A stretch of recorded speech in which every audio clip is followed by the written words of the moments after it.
കോൺഗ്രസിന് തലവേദന ഉണ്ടാക്കുക എന്ന ദൗത്യത്തിലാണ് ശശി തരൂർ ഇപ്പോൾ. ഒരു വിവാദമുണ്ടാക്കി അതിന്റെ ചൂടാറും മുൻപേ അടുത്തത് തയ്യാറാക്കുന്ന തിരക്കിലാണ് തിരുവനന്തപുരം എം പി കൂടിയായ തരൂർ. BJPയുടെ സ്ഥാപക നേതാക്കളിൽ ഒരാളായ LK അദ്വാനിയെ പരസ്യമായി പുകഴ്ത്തിയതിന്റെ പേരിലാണ് ഏറ്റവും ഒടുവിൽ തരൂർ വിവാദത്തിലകപ്പെട്ടിരിക്കുന്നത്. അദ്വാനിക്ക് 98ാം പിറന്നാൾ ആശംസകൾ നേർന്നുകൊണ്ട് എക്സിൽ പങ്കുവച്ച ആശംസാക്കുറിപ്പായിരുന്നു ഇത്തവണത്തെ വിവാദത്തിന് കാരണം. എന്നാൽ തരൂർ തന്റെ അഭിപ്രായത്തിൽ ഉറച്ചു നിന്നതോടെ കോൺഗ്രസ് നേതൃത്വത്തിന് ഔദ്യോഗികമായി തള്ളിപ്പറഞ്ഞ് തടിതപ്പേണ്ട സാഹചര്യമാണ് ഉണ്ടായത്. ആധുനിക ഇന്ത്യയെ രൂപപ്പെടുത്തുന്നതിൽ അദ്വാനിയുടെ പങ്ക് നിർണായകമാണെന്നായിരുന്നു തരൂർ തന്റെ പോസ്റ്റിൽ കുറിച്ചത്. അദ്വാനി യഥാർത്ഥ രാഷ്ട്രതന്ത്രജ്ഞനാണെന്നും പൊതുരംഗത്തെ അദ്ദേഹത്തിന്റെ സേവന ജീവിതം മാതൃകാപരമാണെന്നും തരൂർ വാചാലനായി. എന്നാൽ കോൺഗ്രസിന്റെ അടിസ്ഥാന പ്രത്യയശാസ്ത്രത്തിന് വിരുദ്ധമായ ഈ പ്രസ്താവന പാർട്ടിയിൽ മാത്രമല്ല പൊതുസമൂഹത്തിലും തരൂരിന്റെ പ്രത്യയശാസ്ത്രപരമായ നിലപാടുകൾക്ക് നേരെ ചോദ്യമുയർത്തി. ഇന്ത്യൻ രാഷ്ട്രീയത്തിൽ കോൺഗ്രസ് പ്രവർത്തക സമിതി അംഗം കൂടിയായ ഒരാൾ അയോധ്യ വിഷയത്തിൽ നിർണായക പങ്ക് വഹിച്ച അദ്വാനിയെ ഇത്രയും പുകഴ്ത്തുന്നത് പാർട്ടി അണികളിലും വലിയ ആശയക്കുഴപ്പമാണ് സൃഷ്ടിച്ചത്. ഈ പ്രസ്താവനയെ ചോദ്യം ചെയ്തുകൊണ്ട് ഒരു അഭിഭാഷകൻ രംഗത്തെത്തിയതോടെ വിഷയം വീണ്ടും ആളിക്കത്തി. അയോധ്യയിൽ ബാബറി മസ്ജിദ് തകർക്കുന്നതിന് കാരണമായ അദ്വാനിയുടെ രഥയാത്രയെക്കുറിച്ച് അഭിഭാഷകൻ ചോദ്യമുയർത്തിയപ്പോൾ തരൂർ അതിന് നൽകിയ മറുപടിയാണ് കോൺഗ്രസ് നേതൃത്വത്തെ ഏറ്റവും കൂടുതൽ ചൊടിപ്പിച്ചത്.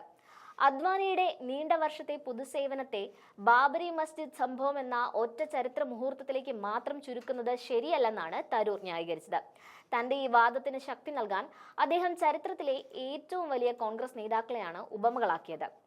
ചൈനയുമായുള്ള യുദ്ധം മാത്രം പരിഗണിച്ച് ജവഹർലാൽ നെഹ്റുവിന്റെ കരിയറിനെ വിലയിരുത്തുന്നില്ലെങ്കിൽ, അടിയന്തരാവസ്ഥ മാത്രം പരിഗണിച്ച് ഇന്ദിരാഗാന്ധിയെയും വിലയിരുത്തുന്നില്ലെങ്കിൽ ഇതേ പരിഗണന അദ്വാനിക്കും നൽകണമെന്നായിരുന്നു തരൂരിന്റെ നിലപാട്. നെഹ്റുവിനെയും ഇന്ദിരാഗാന്ധിയെയും പരോക്ഷമായി വിമർശിക്കുകയും ഒപ്പം അദ്വാനിയുടെ നേതൃത്വത്തിൽ നടന്ന ഒരു രാഷ്ട്രീയ സമരത്തെ അവരുമായി താരതമ്യം ചെയ്ത് കോൺഗ്രസിന്റെ പ്രത്യയശാസ്ത്രപരമായ അടിത്തറയ്ക്ക് തന്നെ വെല്ലുവിളി ഉണ്ടാക്കുകയായിരുന്നു തരൂർ. അദ്വാനിയുടെ രഥയാത്ര രാജ്യത്തിന്റെ അടിസ്ഥാന ഘടനയെ ചോദ്യം ചെയ്ത നീക്കമായിട്ടാണ് കോൺഗ്രസ് എക്കാലത്തും വിമർശിച്ചിട്ടുള്ളത്. ഈ ഒരു പശ്ചാത്തലത്തിലാണ് കോൺഗ്രസ് നേതൃത്വം വലിയൊരു മനമെടുപ്പിലേക്ക് എത്തിയിരിക്കുന്നത്. ശശി തരൂർ ഒരു സ്ഥിരം തലവേദനയായി മാറിയതോടെ അദ്ദേഹത്തിന്റെ പ്രസ്താവനകളെ ഗൗരവമായി എടുക്കാതിരിക്കാനുള്ള ഒരു ശ്രമമാണ് പാർട്ടിയുടെ ഭാഗത്തുനിന്നുണ്ടായത്. AICCയുടെ മുതിർന്ന വക്താവ് പവൻ ഖേര ഔദ്യോഗികമായി പ്രതികരണവുമായി രംഗത്തെത്തിയപ്പോൾ അതിൽ വിമർശനത്തെക്കാളേറെ നിസ്സംഗതയുടെ സ്വരമായിരുന്നു ഉണ്ടായിരുന്നത്. കോൺഗ്രസിന്റെ അച്ചടക്കവും മൂല്യങ്ങളും ഉയർത്തിപ്പിടിക്കാൻ പ്രവർത്തക സമിതി അംഗമായ തരൂരിന് ബാധ്യതയുണ്ടെന്ന് പവൻ ഖേര ഓർമ്മിപ്പിച്ചു. അതിനുശേഷം ഖേര കുറിച്ചത് ഇങ്ങനെയാണ്: എപ്പോഴത്തെയും പോലെ തരൂർ സംസാരിക്കുന്നത് അദ്ദേഹത്തിന്റെ അഭിപ്രായം മാത്രമാണ്.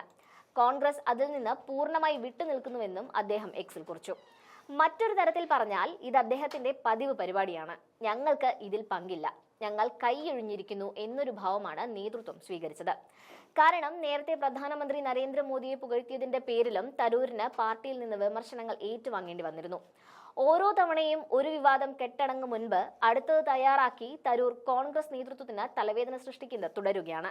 തന്റെ പ്രസ്താവനകളിൽ നിന്ന് പിന്നോട്ട് പോകാത്ത തരൂരിന്റെ നിലപാട് അദ്ദേഹത്തിന്റെ ഔട്ട്സൈഡർ എന്ന പ്രതിച്ഛായയ്ക്ക് കൂടുതൽ ശക്തി നൽകുകയാണ്.